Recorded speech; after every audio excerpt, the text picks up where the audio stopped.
Thousands of Australians stranded overseas amidst the pandemic will soon have a one-way ticket to Darwin.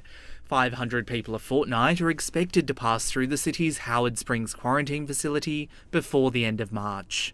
That would give us roughly, over that period of the time, given the 2-week quarantine period, plus the cleansing of the facility in between groups coming through, of around about 5,000 people.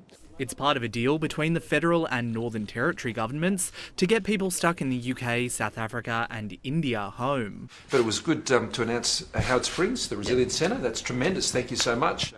Howard Springs will be looking after Victorians, we'll be looking after seasonal workers. We're doing that bit. The Australian government's taking care of that section, the 500 beds that are there for returning vulnerable Australians. Qantas will operate the initial 8 flights, with the first one arriving from London next Friday. A second one from Delhi will arrive the following week, both carrying 175 people on board.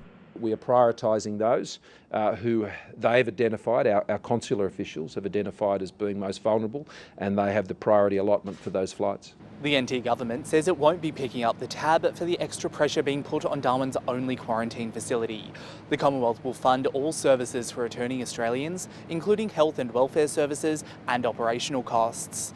And people returning home via Darwin will still need to pay the NT government's quarantine fees of $2,500 per person or $5,000 for families. The Australian government will talk about how much they're paying. I don't want to give that number away for the Australian government, but we've obviously reached a deal with them where we'll be able to look after them in the Northern Territory with the Australian government footing that bill.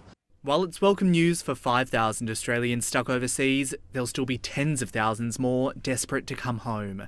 Cameron Gooley, ABC News, Darwin.